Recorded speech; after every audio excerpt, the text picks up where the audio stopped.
Now it's recording. Okay. So like, what up, fam? Oh, hold on. That's not even who did the intro? Bro, why is the B not capitalized? Sorry, I'm That is so dyslexic. All right. Hold on. We'll try that again. Or that'll just be in the video. I'm not gonna edit the video. All right. The bioethics of gene editing. Yeah. Welcome to our presentation. We are the emerging technology group, the Killers, cyber killer cats, Yeah. something like that. Killer cyber cat, something like that. something like Yeah, that. Yeah, something like similar that. to that. We're doing CRISPR. CRISPR is gene editing, which is actually really cool because it's mostly used to stop diseases at birth and has recently been, I guess, trained is a good word, or implemented to go into cells and fight cancer.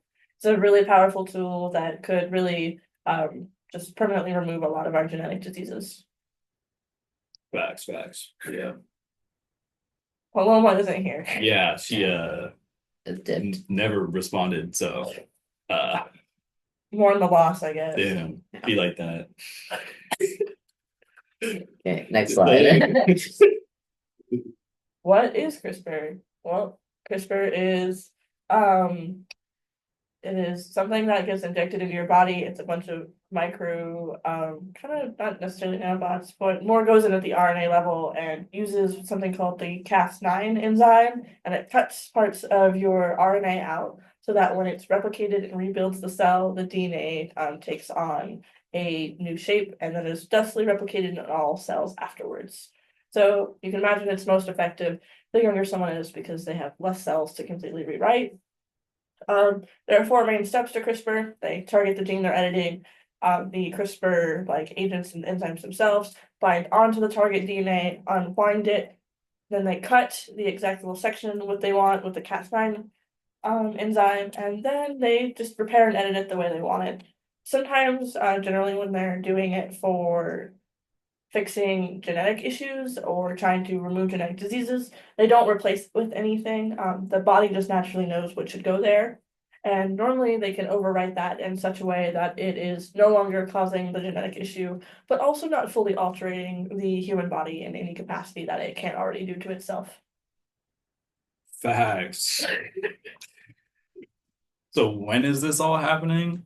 Basically, there's been like tons of rapid progression in gene understanding and studying in the past 30 years, roughly. And so now, as Emily was saying, we can do like crazy stuff.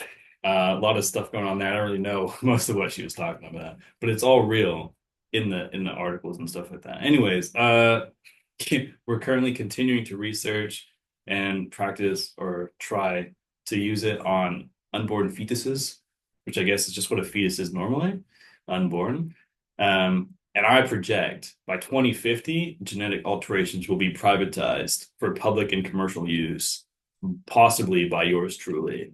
Imagine a world where you could pay for someone to create your perfect child. Perfect in quotes, you have to train it and like teach it like a normal child, but it'll look exactly the way you want it to. And like no genetic diseases as well. Thanks. Yeah, excellent. Okay, Yeah, she's not here. she's still not here. Why is this important? Why is CRISPR important? Well, a common human issue is genetic diseases. Now, there are varying opinions on whether some diseases that are classified as genetic diseases are actually like bad or should be tried to got rid of.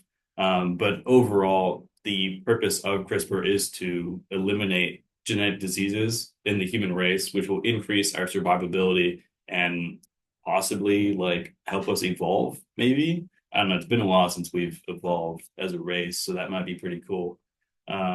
And then also like maybe in the future, like 2080, we can just like genetically modify people to be born with like absurd amount of steroids or like, and then they'll just be huge and maybe their brains will be big.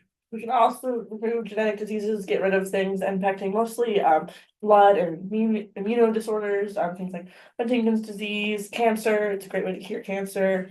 That's a big one. It's even been shown that it can help with removing food allergies or helping food allergies. So maybe we can make it where everyone can eat peanuts because peanuts are bomb.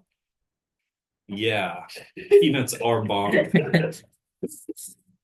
Okay, how can we use CRISPR responsibly? International regulations, like establishing global agreements to ensure ethical research practice, like not doing things unethically. Public education, making sure the public is fully educated on what it exactly is, because that will help shape future policies, because there'll be more input to actually make the policies. And then access, making it more affordable for the general public. So to actually help with the different diseases, it will like be open to most of the public. And then continued, how does CRISPR impact medicine and research? But like they were saying, potential to cure certain diseases, advancement in cancer treatment, and there is concerns of the unintended mutations it may do and the long-term effects though. And Minor issue. this is our works cited. Yeah. Thanks for watching. Do we clap for ourselves or? Nah, but make sure to like and comment down below. We want to hear your thoughts on CRISPR. Okay.